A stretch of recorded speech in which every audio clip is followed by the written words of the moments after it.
So as I said, my name is Génon Jensen. I'm the founder and director of the Health and Environment Alliance, which is also known as HEAL.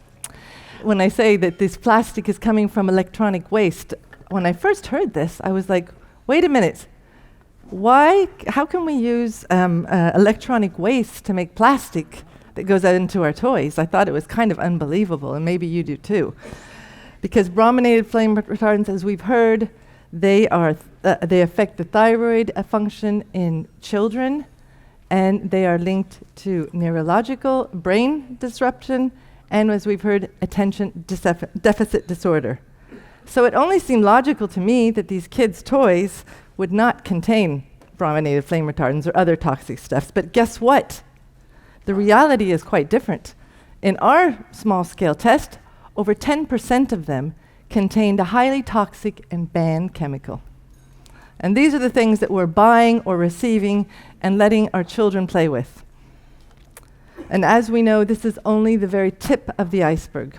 Because, first of all, as we've heard, our daily exposure to low doses of chemicals used in either virgin plastic or recycled plastic, beyond this toys example, has long-term health impacts.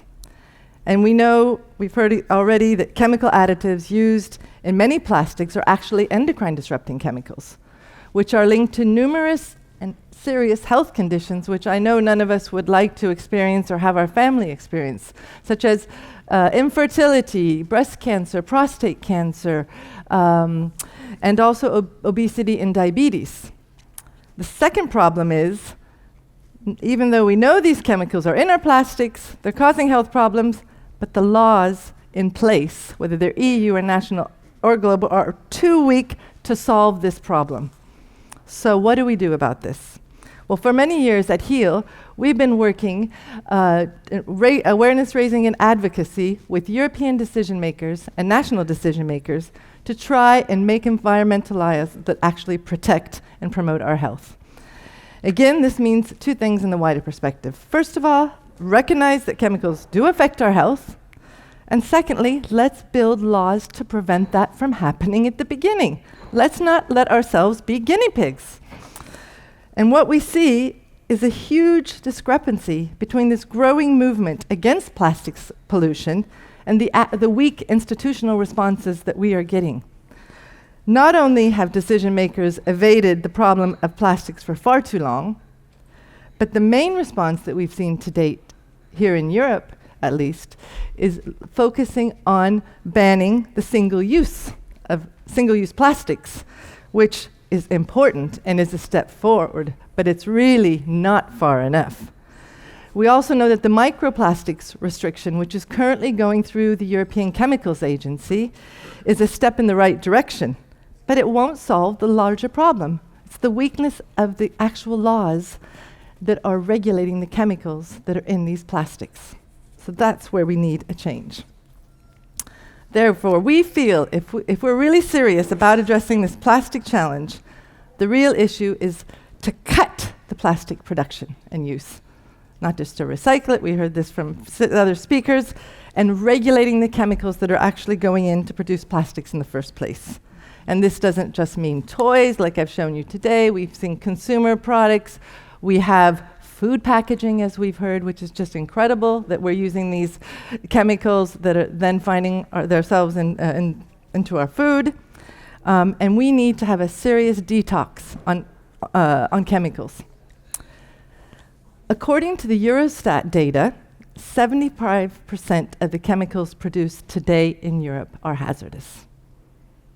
Let that sink in, because at first I thought that was a mistake, but it's true, 75% of the chemicals.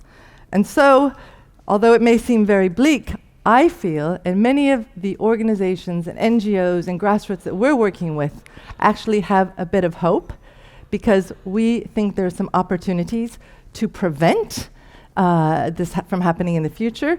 And one of them is the new European Commission and the Parliament, which are actually taking office in the next couple of months, and could really shine a light for their policy priorities for the next 5 years.